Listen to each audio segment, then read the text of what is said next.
இந்த நாள்ல செய்தியினுடைய தலைப்பு என்னன்னா, குணமாக்குகிற தேவன் என்கிற தலைப்பிலே நாம் கர்த்தருடைய வார்த்தையை கவனிக்க போறோம். என்ன தேவன்? குணமாக்குகிற தேவன். அல்லேலூயா. ரைட். ஆதாரமாக 2 ராஜாக்கள் 20ஆம் அதிகாரம் 5வது வசனத்தை படிங்க. Book of 2 Kings chapter 20 verse 5.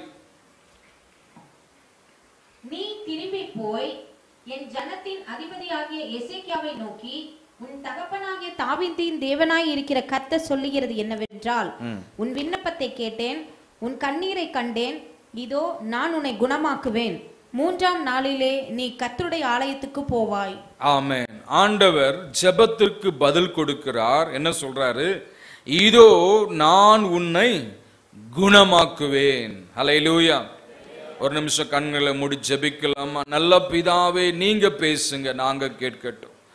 ஆவியானவர் பேசுவீராக. வந்திருக்கிற ஒவ்வொருவருக்கும் இந்த வார்த்தைகள் பிரயோஜனமா இருக்கட்டும். ஆவியானவர் கிரியை செய்யுங்க. நீங்க பேசுங்க, நாங்க கேட்கட்டும். இயேசுவின் நாமத்தில் பிதாவே, ஆமென், ஆமென். இந்த பதில் யாருக்கு ஆண்டவர் சொன்னார் என்று சொன்னால், யாருக்குங்க? எசேக்கியா ராஜாவுக்கு சொல்லுகிறார். யூதாவுடைய ராஜாக்கள்ல பார்க்கும் பொழுது யுனைடெட் கிங்டம் சேர்ந்த ராஜ்யமாக 120 வருஷம் இருந்தது. அதுக்கப்புறம் பிளவுபட்ட ராஜ்யமாக பல வருஷங்கள் இருந்தது. ஆக இந்த பிளவுபட்ட ராஜ்யத்துல யூதாவை அரசாண்ட 13வது ராஜா எசேக்கியா. யூதாவை அரசாண்ட 13வது ராஜா எசேக்கியா. இந்த எசேக்கியாவுடைய ஆளுகை 29 வருஷம். அந்த 29ல இருந்து 15 கழிச்சா எத்தனாவது வருஷம்? தன்னுடைய ஆளுகையின் 13வது வருஷம். அப்படியானால் அந்த எசேக்கியா ராஜாவுடைய 37வது வயசுல, அல்லது 37, 38, 39 இருக்கலாம். அந்த எசேக்கியா ராஜாவாக அவர் ராஜாவா வந்த வயசு என்ன? 25. நீங்க 18ஆம் அதிகாரம் 1வது வசனம் 2வது வசனத்தை படிக்கும் பொழுது, அதாவது 2 ராஜாக்கள் 18, 1, 2 ஆகிய வசனங்களை படிங்க. இஸ்ரவேலின் ராஜாவாகிய ஏலாவின் குமாரன் ஒசேயாவின் 3ஆம் வருஷத்திலே ஆகாஸ் என்னும் யூதாவுடைய ராஜாவின் குமாரனாகிய எசேக்கியா ராஜாவானான். அவன் ராஜாவாகிற போது 25 வயதாய் இருந்து எருசலேமிலே 29 வருஷம் அரசாண்டான். எத்தனை வருஷம்? 29 years. 25வது வயசுல ராஜாவா வந்துட்டார். இப்ப ராஜாவாக வந்த, அதாவது 13வது வருஷம் அப்படின்னா என்ன? அவருக்கு எத்தனை வயசு இருந்திருக்கும் சொல்லுங்க? 38 வயசு. 38 வயசு எப்படிப்பட்ட வயசு? நல்ல வாலிப வயசு. வாழலான்னு நினைக்கிற ஒரு வயது இல்லையா? அந்த வயதுல என்னாச்சுங்க? எசேக்கியா ராஜாவுக்கு ஒரு வியாதி வந்து விட்டது. அதை குறித்து என்ன படிக்கிறோம் பாருங்க. 20ஆம் அதிகாரம் 1வது வசனம் படிங்க.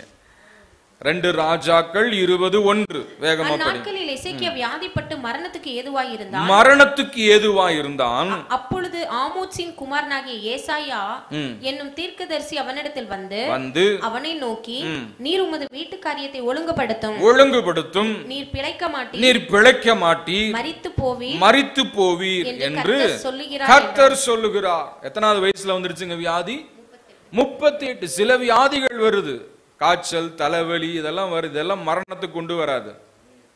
ஆனால் சில வியாதிகள், கேன்சர், டியூமர், அப்புறம் என்ன சொல்லலாம், டிபி, டியூபர்குலோசிஸ், இந்த மாதிரி வியாதிகள் என்ன செய்யும்? மரணத்தை கொண்டு வரும். அட்டாக், ஹார்ட் அட்டாக், பிரஷர், இதெல்லாம் மரணத்தை கொண்டு வரக்கூடிய வியாதிகள். அப்ப இங்க பார்க்கிறோம், எசேக்கியா வியாதிப்பட்டு மரணத்துக்கு ஏதுவாய் இருந்தான்.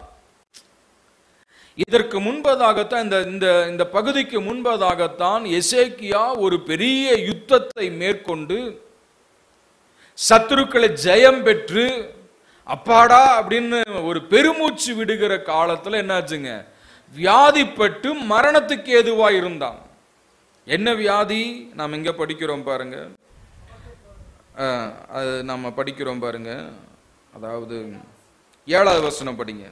பின்பு ஏசாயா அத்திப்பழத்த அடையை கொண்டு வாருங்கள் அத்திப்பழத்தை கொண்டு வாருங்கள் என்று அதை அவர்கள் கொண்டு வந்து பிளவையின் மேல் பற்று போட்ட போது பிளவையின் மேல் பற்று போட்ட போது அப்ப என்ன ஆச்சு? அவனுடைய உடல்ல பிளவைன்ற வியாதி. பிளவைன்னு சொன்ன ஒருவேளை கொப்பளங்களாக இருக்கலாம், ஒருவேளை உடல்ல நிறைய வெடிப்புகள் தோன்றி இருக்கலாம். இந்த வியாதி வந்து என்ன ஆச்சுங்க? அவர் படுத்த படுக்கையில் ஆயிட்டார். என்ன ஆயிட்டாருங்க? படுக்கையில் ஆயிட்டார். அதனாலதான் தேவன் சொல்றாரு, ஏசாயா தீர்க்கதரிசி அனுப்பி சொல்றாரு, என்ன சொல்றாரு பாருங்க, அவனை நோக்கி நீர் உமது வீட்டு காரியத்தை ஒழுங்குபடுத்தும், வீட்டு காரியத்தை ஒழுங்குபடுத்தும், நீர் பிழைக்க மாட்டீர், நீர் மரித்து போவீர் என்று கர்த்தர் சொல்லுகிறார். யார் சொல்றா? மனுஷன் சொன்னா ஒருவேளை சரி அவன் கிடக்கான் அப்படின்னு நினைப்போம். ஆனா யார் சொல்றா?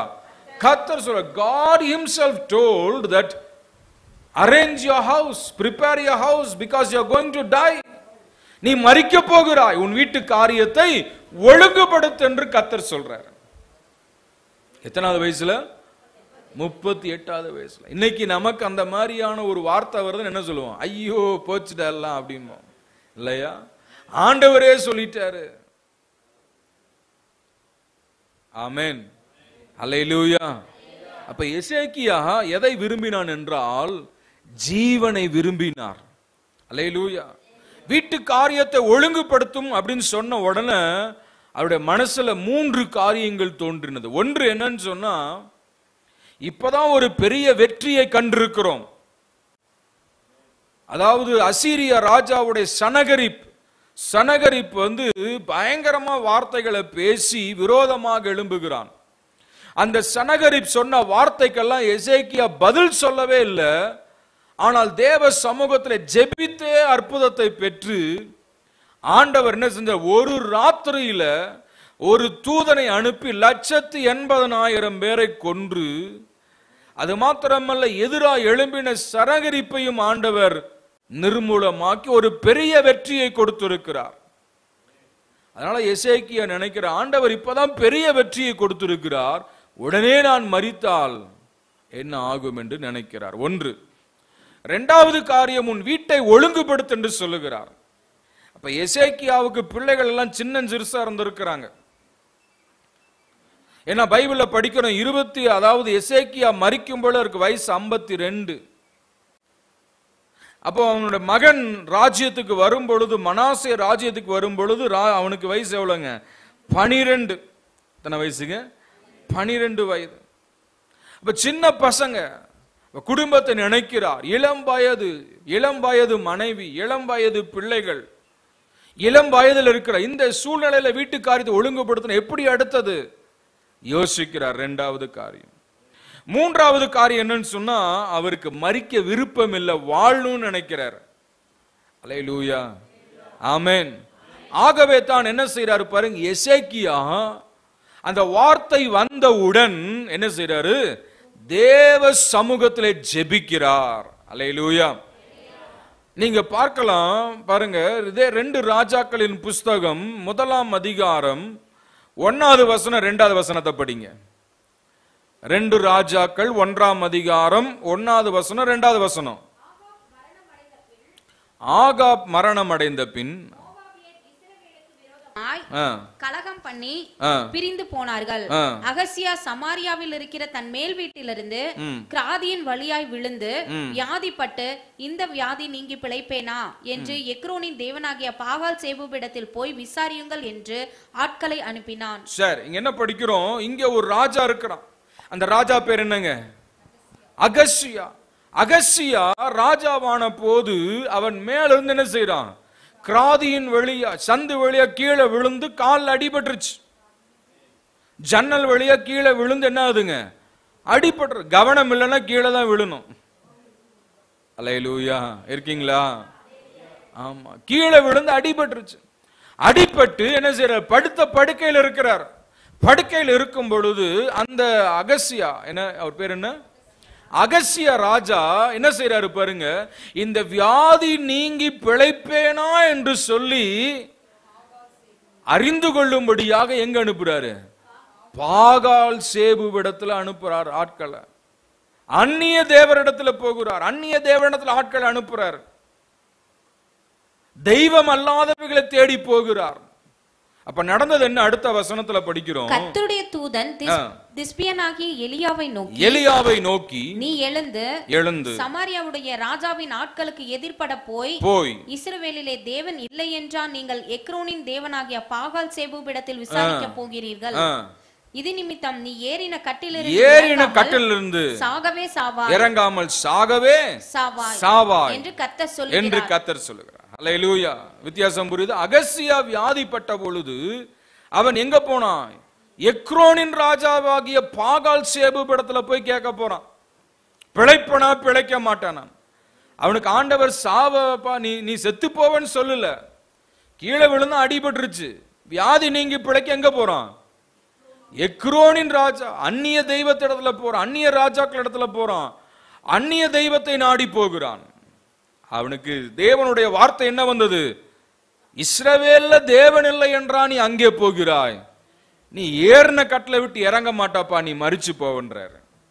ஆனா இங்கே எசேக்கியாவுக்கு ஒரு வார்த்தை வருகிறது, நீ பிழைக்க மாட்டாய், நீ சீக்கிரத்துல சாக போகிறாய் என்று சொன்ன உடனே எசேக்கியா ராஜா செய்த காரியம் என்னவென்றால், படுக்கையில படுத்திருந்த அவர் அழுகல, படுக்கையில படுத்திருந்த அவர் என்ன செய்யல? ஒப்பாரி வைக்கல. என்ன செஞ்சாரு? சுவர்புறமாக திரும்பி. அல்லேலூயா. அந்த வார்த்தை வந்தவுடன் எந்த மனுஷனையும் பார்க்க அவருக்கு விருப்பம் இல்லை, யாரிடத்திலையும் பேச விருப்பம் இல்லை. அவர் கர்த்தரை பார்த்தார், கர்த்தரிடத்திலே விண்ணப்பம் பண்ணினார்.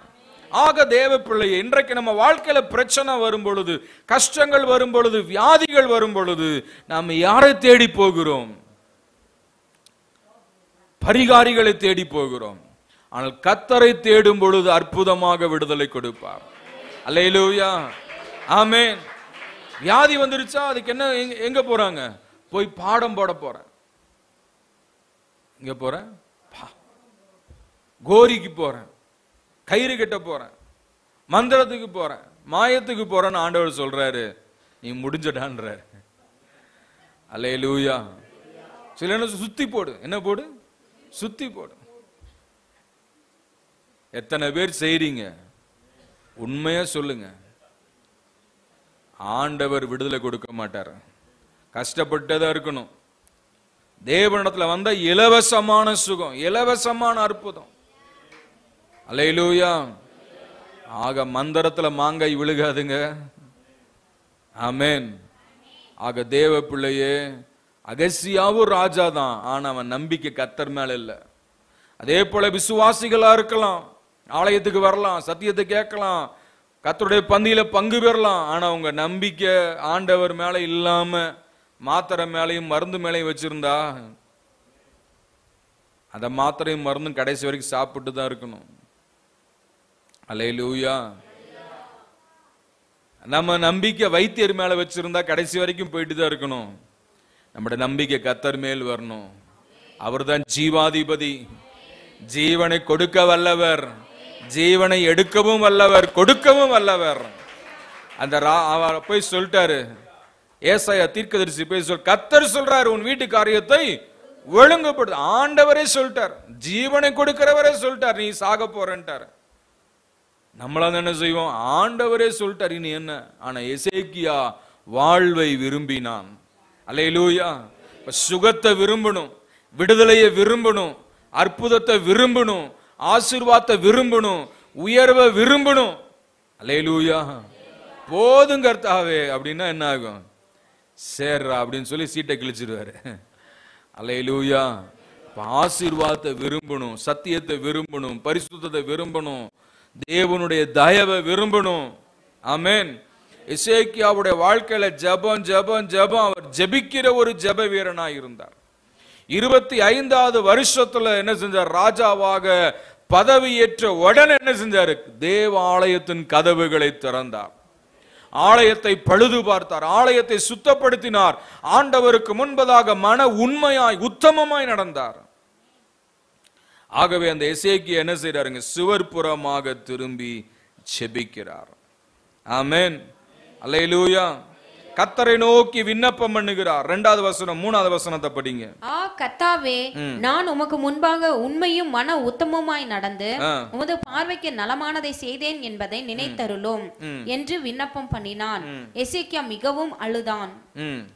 ஏசாயா பாதி முற்றத்தை விட்டு அப்புறம் போகிறதற்கு முன்னே கர்த்தருடைய வார்த்தை அவனுக்கு உண்டாகி அவர் சொன்னது, நீ திரும்பி போய் என் ஜனத்தின் அதிபதியாகிய எசேக்கியாவை நோக்கி, உன் தகப்பனாகிய தாவீதின் தேவனாய் இருக்கிற கர்த்தர் சொல்லுகிறது என்னவென்றால், உன் விண்ணப்பத்தை கேட்டேன், உன் கண்ணீரை கண்டேன், இதோ நான் உன்னை குணமாக்குவேன், 3ஆம் நாளிலே நீ கர்த்தருடைய ஆலயத்துக்கு போவாய்.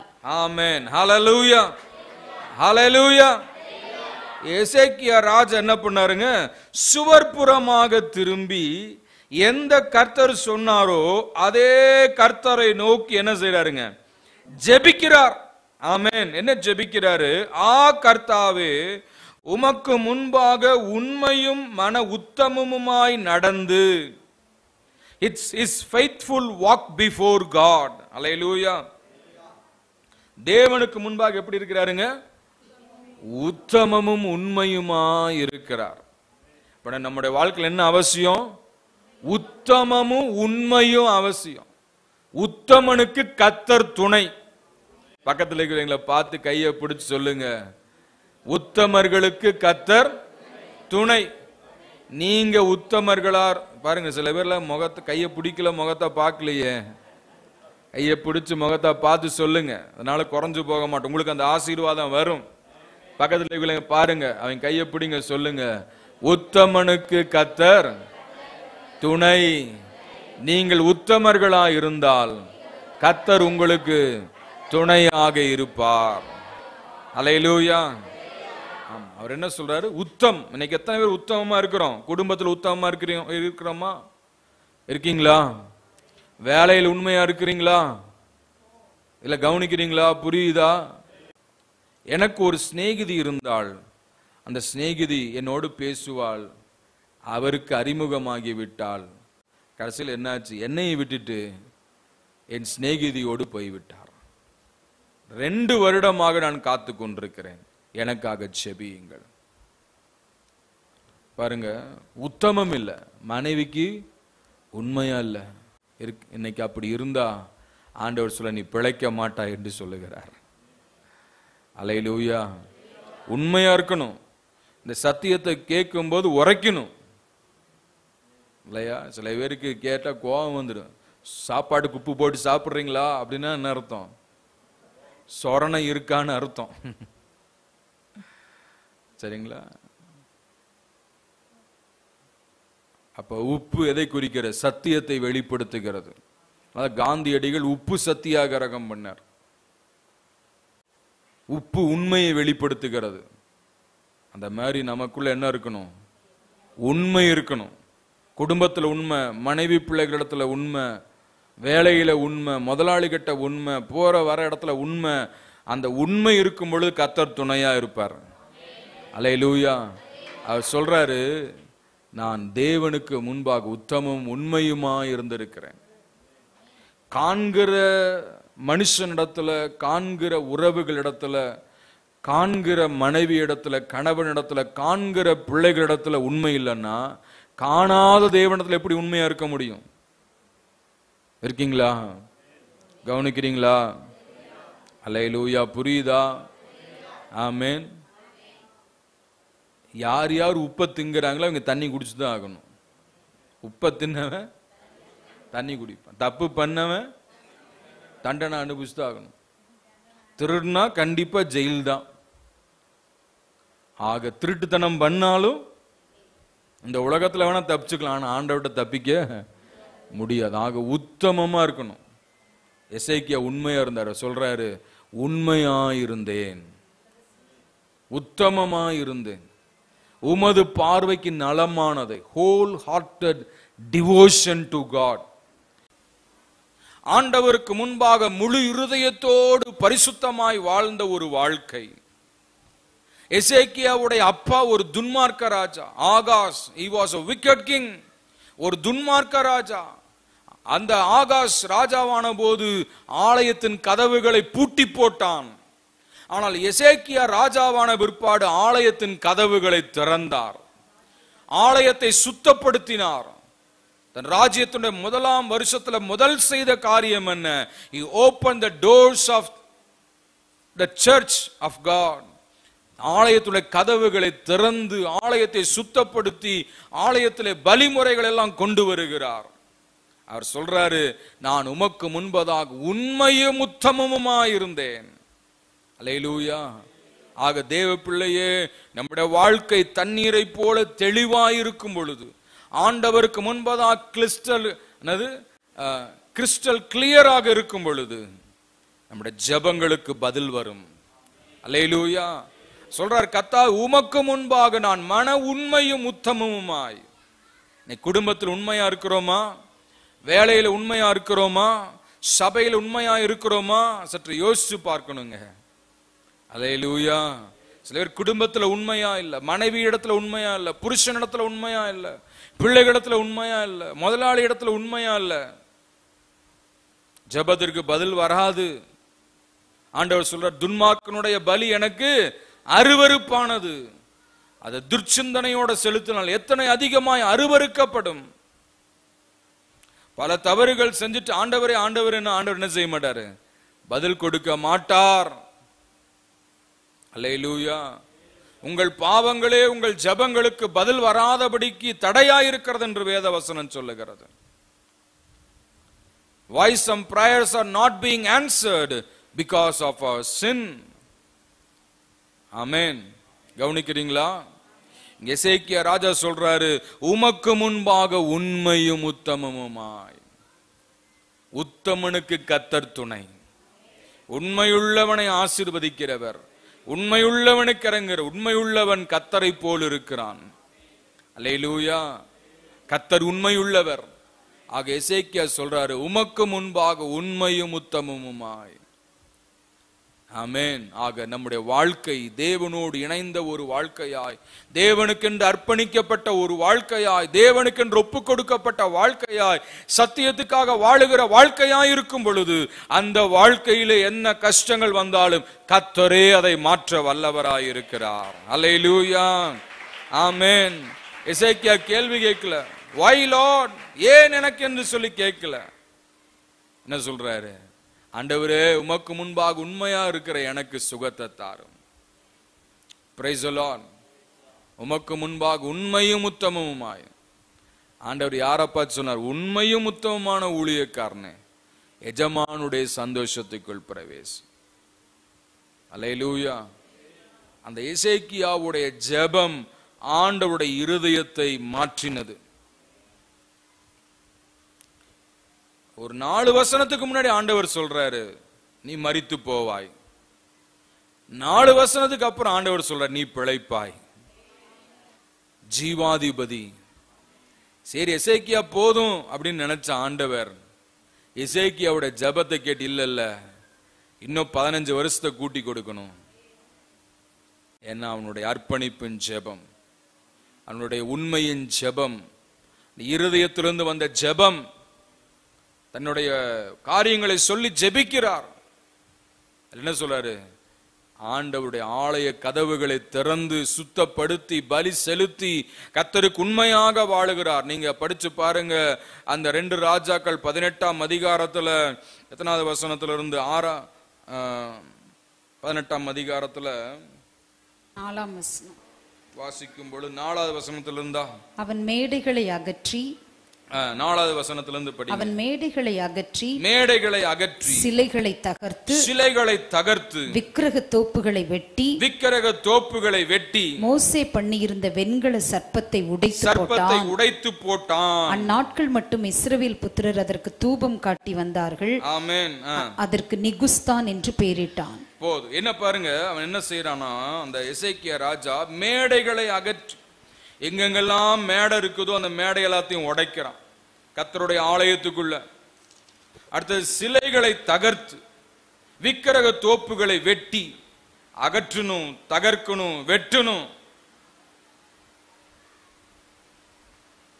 அடுத்தது உடைத்து போட்டான். உடைக்கிறத உடைக்கணும், அகற்றத அகற்றணும், தகர்க்கிறத தகர்க்கணும், வெட்டுறத வெட்டணும். வளர விட்டோம்னா போச்சு. அல்லேலூயா, பிரைஸ் தி லார்ட். ஆண்கள் முடிய வெட்டணும், பெண்கள் முடிய வளர்க்கணும். ஆனா இன்னைக்கு என்ன ஆகுது? ஆண்கள் முடிய வளர்க்கறாங்க, பெண்கள் முடிய வெட்டுறாங்க.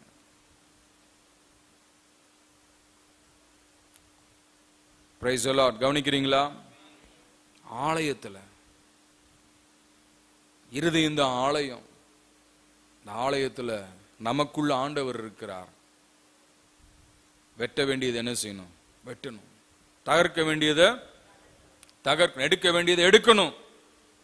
ஆலயம் சுத்தமா இருக்கணும், இருதயம் சுத்தமா இருக்கணும். எந்த ஒரு விஷயம்னாலும் ஃபர்ஸ்ட் எங்க போறாருங்க? ஆலயத்துக்கு தான் போனார். இவர் முதல்ல செஞ்ச காரியம் என்ன? ஆலயத்தின் கதவுகளை திறந்து கர்த்தரின் பார்வைக்கு செம்மையானதை செய்தான். அல்லேலூயா, செம்மையானதை செய்தான். 2 நாளாகும் 29:3. 2 நாளாகும் 29:3 படிங்க. அவன் தன் ராஜ்யபாரத்தின் 1ஆம் வருஷம் 1ஆம் மாதத்தில் கர்த்தருடைய ஆலயத்தின் கதவுகளை திறந்து அவைகளை பழுது பார்த்து 1ஆம் வருஷம் 1ஆம் மாதம், ever first, when he was appointed as a king, he opened the temple of God and he purified it. ஆலயத்தை சுத்தப்படுத்தினான். அல்லேலூயா. ஆலயம் என்பது முக்கியம், ஆராதனை என்பது முக்கியம், ஜெபம் என்பது முக்கியம், சபையில் நடக்கிற கூட்டங்கள் முக்கியம். இதை நழுவ விட்டோம்னா போச்சு. ஆமென். சுத்தமாக முடியாது, பரிசுத்தமாக முடியாது, ஆசீர்வாதங்களை பெற முடியாது. ஆலயத்தில் ஆண்டவர் சகல சம்பூர்ணத்தையும் வச்சிருக்கிறார். ஆலயத்துக்கு முக்கியத்துவம் கொடுக்கணும், ஆராதனைகளுக்கு முக்கியத்துவம் கொடுக்கணும், ஜெபத்திற்கு முக்கியத்துவம் கொடுக்கணும். அதனாலதான் தைரியமா சொல்றாரு, உமக்கு முன்பாக நான் உத்தமமும் உண்மையுமாய் நடந்திருக்கிறேன் என்பதை நினைத்தருளும் ஆண்டவரே. ஆண்டவருக்கு நினைப்பூட்டுறார். How I walked before you with a blameless life. குற்றஞ்சாட்டப்படாத ஒரு வாழ்க்கை, wholehearted devotion to God, முழு இருதயத்தோடு ஆண்டவருக்கென்று அர்ப்பணிக்கப்பட்ட ஒரு வாழ்க்கை. உமக்கு முன்பாக மன உத்தமமும் உண்மையுமாய் நான் வாழ்ந்திருக்கிறேன். ஹல்லேலூயா. ஆக ஆண்டவருக்கு முன்பாக எப்படி இருக்கணுங்க? உண்மை உள்ளவர்களாக, உத்தமம் உள்ளவர்களாக இருக்கணும். காண்கிற சகோதரனிடத்துல உண்மை இல்லைன்னா காணா தேவனத்தில் எப்படி உண்மையா இருக்க முடியும்?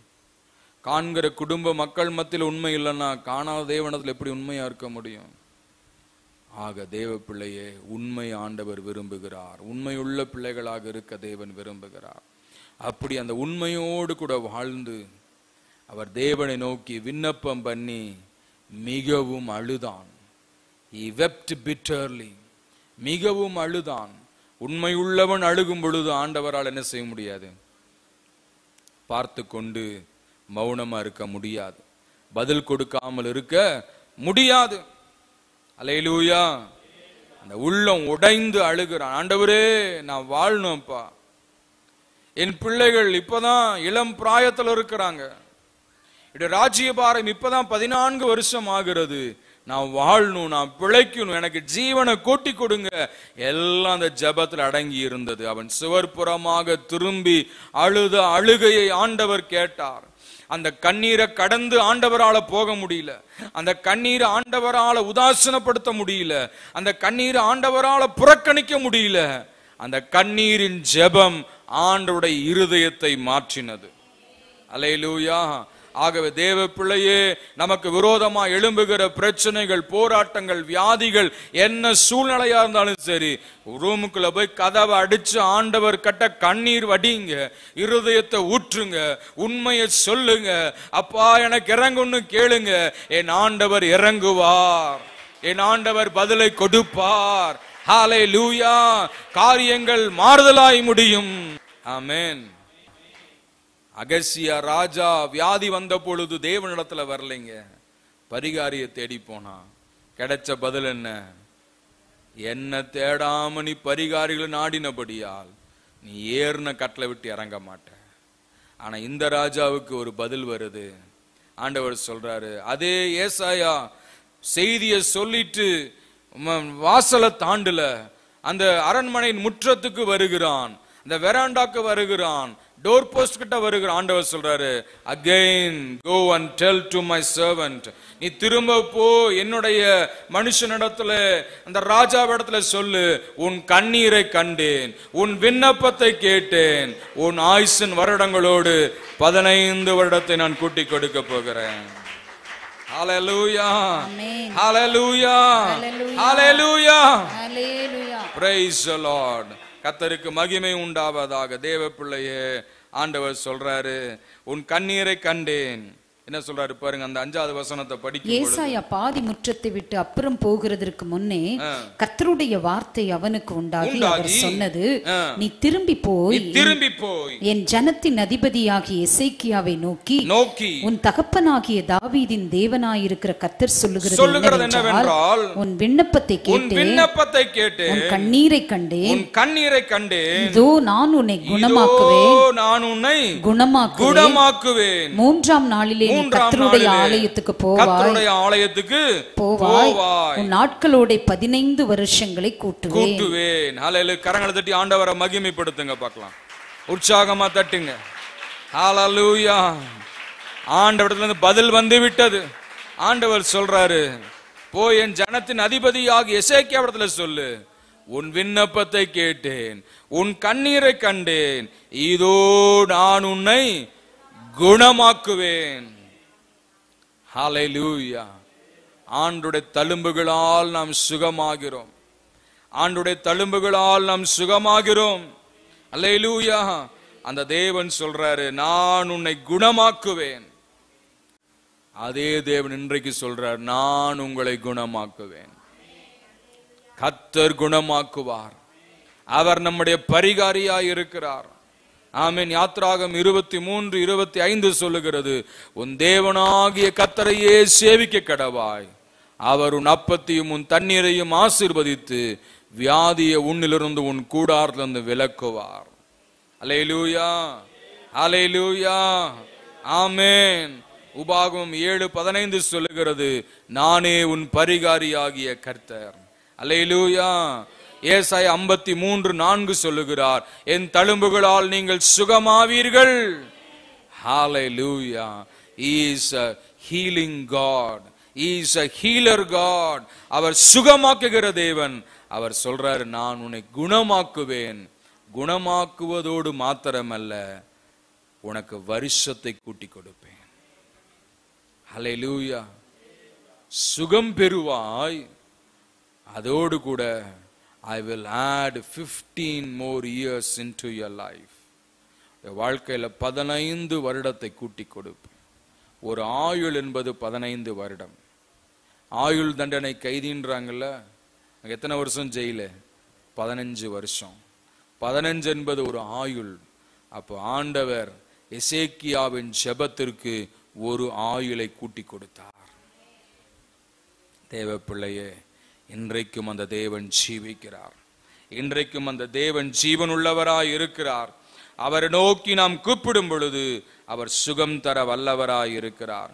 ஒரே ஒரு வேத பகுதியை படிங்க. எசேக்கியேல் 33ஆம் அதிகாரம் 13 16 வரைக்கும் உள்ள வேத பகுதியை படிங்க. எசேக்கியேல் 33:13 முதல் 16 வரைக்கும். பிழைக்கவே பிழைப்பா என்று நான் நீதிமானுக்கு சொல்லும் போது அவன் தன் நீதியை நம்பி அநியாயம் செய்தால் அவனுடைய நீதியில் ஒன்றும் நினைக்கப்படுவதில்லை. அவன் செய்த தன் அநியாயத்திலே சாவான். பின்னும் சாகவே சாவா என்று நான் துன்மார்க்கனுக்கு சொல்லும் போது அவன் தன் பாவத்தை விட்டு திரும்பி நியாயமும் நீதியும் செய்து துன்மார்க்கன் தான் வாங்கின அடைமானத்தையும் தான் கொள்ளையிட்ட பொருளையும் திரும்ப கொடுத்துவிட்டு அநியாயம் செய்யாதபடி ஜீவ பிரமாணங்களில் நடந்தால் அவன் சாகாமல் பிழைக்கவே பிழைப்பான். ஜீவ பிரமாணத்தின்படி நடந்தால், அல்லேலூயா. அவன் துன்மார்க்கனா இருக்கலாம், எப்படி வேணா இருக்கலாம். அவன் வார்த்தையை கேட்கும் போது திருந்தி ஜீவ பிரமாணமாகிய கர்த்தருடைய வார்த்தையின்படி பிழைத்தால், நடந்தால் அவன் என்ன செய்வானா? அவன் சாவாமல் பிழைக்கவே பிழைப்பான். ஆக தேவ பிள்ளையே, இந்த எசேக்கியா ஜீவ பிரமாணத்தின்படி நடந்தபடியினாலே கர்த்தர் சுகமாக்கி குணமாக்கி ஜீவனை மீட்டு கொடுத்து 15 வருடத்தை கூட்டி கொடுத்தார். இன்றைக்கும் அதே தேவன் ஜீவிக்கிறவராய் சுகம் கொடுக்கிறவராய் இந்த ஆலயத்துக்குள்ள உலாவிக் கொண்டிருக்கிறார். What ever your disease it may be, என்ன பலவீனமாய் இருந்தாலும் அதை மாற்ற வல்லவர். ஹல்லேலூயா.